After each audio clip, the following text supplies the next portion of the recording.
Hello ladies and gentlemen, this is BestInSlot and tonight we're going to do something a little bit different. We are going to talk for the very first time on the channel about Jurassic World 2 properly, a film that understandably a whole bunch of people, myself included, are very excited by.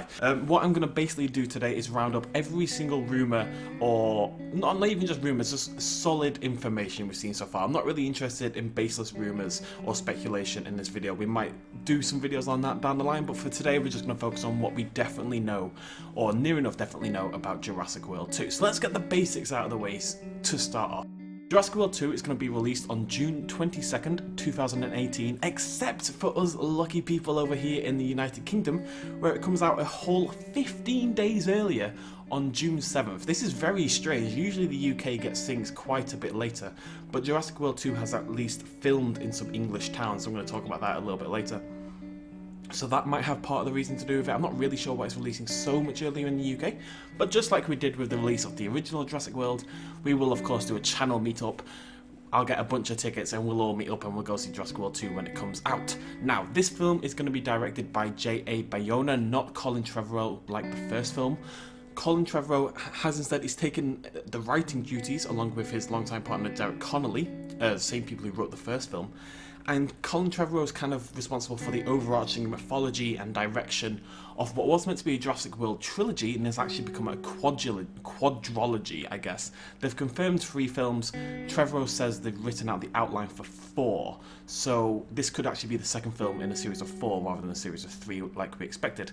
J.A. Bayona, the director of this film, is a Spanish director who also directed The Orphanage, which is an absolutely fantastic horror film that if you haven't seen it already, you should go check it out. He directed some other stuff as well. He directed a Liam Neeson film called A Monster Calls very recently. Didn't get a great reception like with the wider public, didn't make a lot of money, but critically it was very well received. I've seen it and I think it's a fantastic film. Again, I recommend it. He's got a very dark style though. He's got a very... yeah, I don't really know how to phrase that. He's got a very dark style, and that's going to be perfect. Now, as we all know, we thought this was going to be a trilogy, and classically in a trilogy, and obviously Star Wars was the best way to illustrate this, the second film in a trilogy tends to be the darker film, darker in tone, a little bit more morbid, a little bit more depressing. So having a director like Bayona direct what would have been the second film in a trilogy seems like a really good idea, and we can speak to that on something that Trevorrow said. He said, "It will be more suspenseful and scary. It's just the way it's designed. It's the way the story plays out. I knew I wanted Bayona to direct it long before anyone ever heard that was a possibility, so the whole thing was just built around his skill set." So basically, he's just confirming full on this is going to be quite a dark film, and I'd imagine it's going to be quite an intimate film as well. Another thing that's kind of mentioned.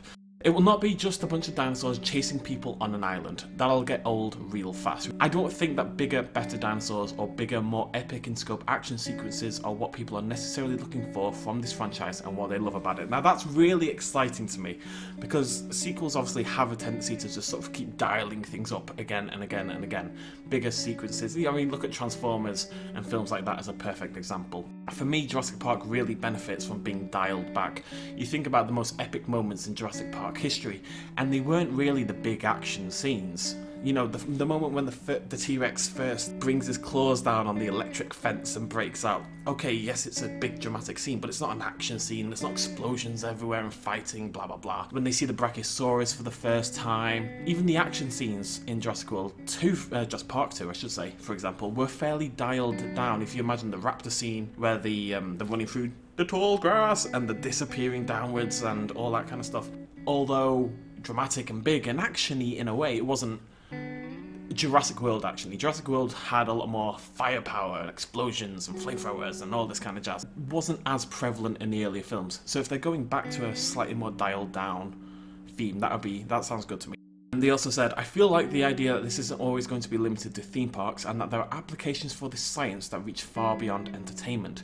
And when you look back at nuclear power and how that started, the first instinct was to weaponize it, and later on we found it could be used for energy." So, plot-wise at least, that suggests... I mean, we saw obviously the weaponization of the dinosaurs. It wasn't really a big theme of Jurassic World, but it was kind of this undercurrent kind of going on, and it kind of got a little bit bigger towards the end. I think it's definitely going to be the prominent theme of Jurassic World 2.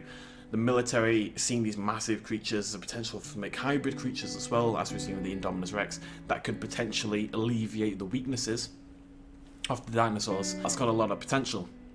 And the fact that these creatures are created is going to create a lot of moral dilemmas in that, do they have the same rights as a normal animal would? Can you just put it into war? At the end of the day, we've used animals in wars all the time. The Russians very famously had bomb dogs, you know? If you go play Call of Duty Red Alert 2, you will have dog attack squads and bomb dogs and stuff like that, which is obviously a very realistic interpretation. But yeah, I'd imagine very heavily we're going in a dinosaurs as a weaponry kind of area. Hopefully not too far. We've all seen those images of the first rumoured Jurassic World, Jurassic Park 4, I believe this was before it was Jurassic World, images of where it was like humanoid-esque dinosaurs, half dinosaur, half human, weaponized kind of creatures. Hopefully we're going nowhere near that, because that's a terrible idea. In terms of casting, the children will not be coming back. But there is, of course, going to be a child because it's a Jurassic Park film and they always have to have a child. This will be a 9-year-old girl called Lucy, and there's a little image of her here. I'm going to keep this up because we're going to want to talk about this image in particular in a second. Pratt and Dallas Howard will both be back as well. I believe they're the only 2 returning cast members outside of the good guys. We'll probably see the return of Dr. Wu as well. We saw him escape at the end with the embryos. If we're going to be making more hybrid dinosaurs or weaponizing the dinosaurs, I imagine he's going to have a very big part in the film.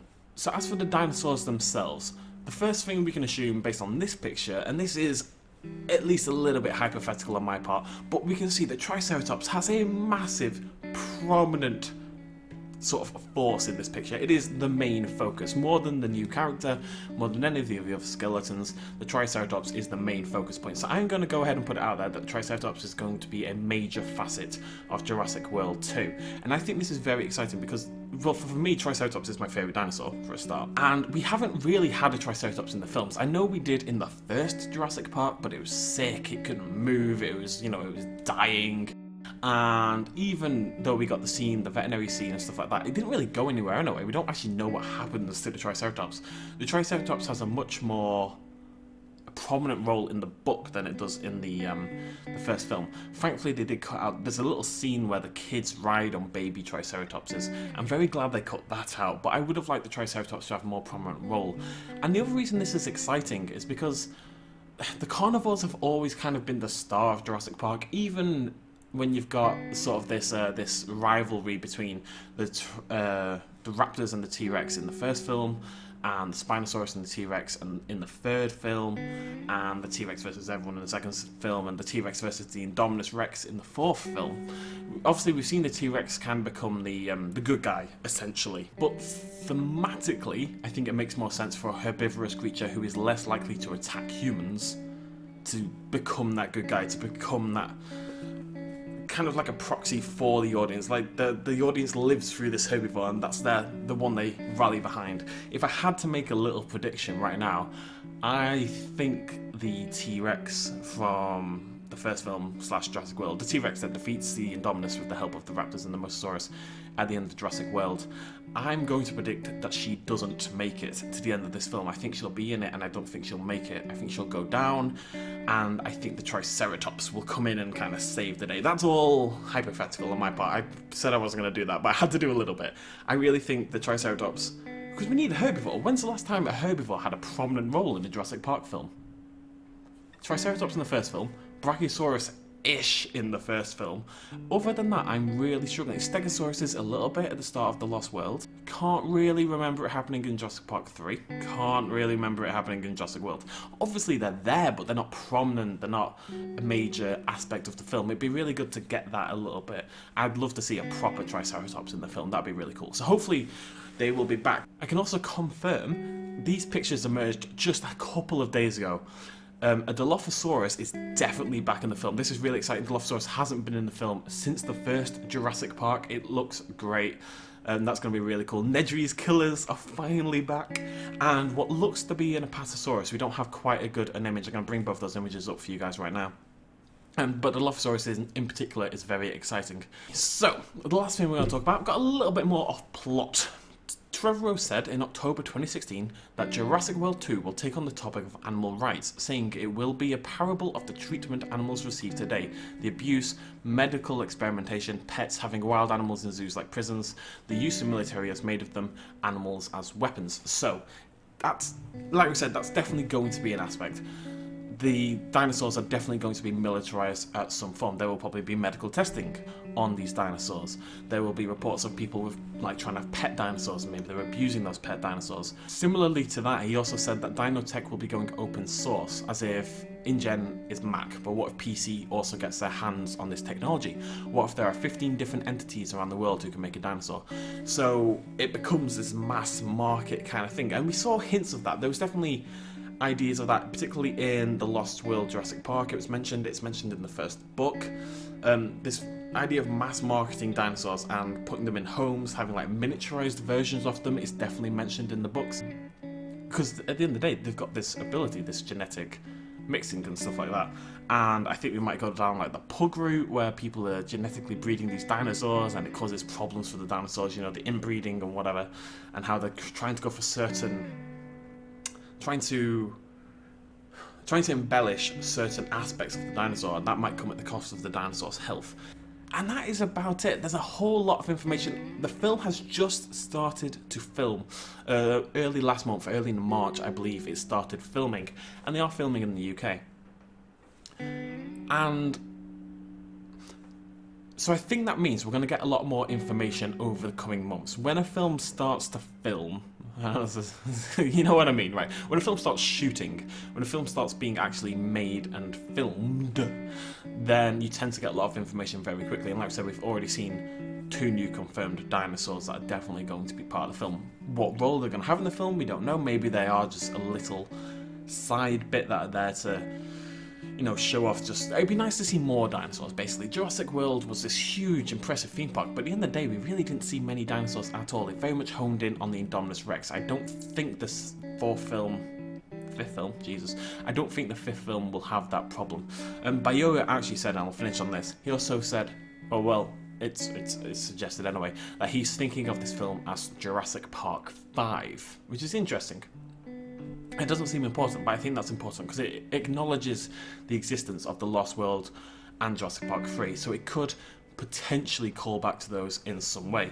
There is also a rumoured title. This is a very hazy rumour though, so don't read into this, that the film would be called Jurassic World Epoch, and that would suggest at least somehow that there's a stupendous change on the way, that maybe it's a new age, or maybe it's the end of the age of dinosaurs, and that Chris Pratt and Bryce Dallas Howard's character are going to have to save that, prevent that from happening somehow. I imagine a lot of people will have problems with this proliferation of dinosaurs. Christian groups, for example, most religious groups, for example, I imagine are going to be very, very iffy about this. So, yeah, we'll see what happens. That is about everything we can possibly know at this point in time. Everything else is iffy at best. I don't want to spread false information. But for those who've stuck around this long, thank you very much for joining me. I'm going to use weekends to do this kind of thing a little bit more often. I'd like to talk to you guys, you know, we're going to talk about different things, we're going to do some rumour information, I'm going to speculate wildly about Jurassic World 2. Maybe we will do a video where we talk about what we want from it. I'd love to hear from you guys on that as well. Actually, that's a good idea. If you let me know in the comments down below, what do you personally want to see from Jurassic World 2? And then when I do a video on it next week or the week after or whatever, I can bring up your comments, show them to the world, and we can get like a really good general consensus of what the world would like to see from this film, because you guys are the best people in the world to evaluate what you want from this film. That's all from me. Thank you so much for joining me. Please do like, comment, and remember to subscribe for more information like this. I'm going to be keeping on top of the Jurassic World 2 rumour mill from now on, so for up-to-date information, do subscribe to the channel, and also for general dinosaur/monster focused gameplay. Thank you for joining me. Cheers, much love, as always. Bye-bye.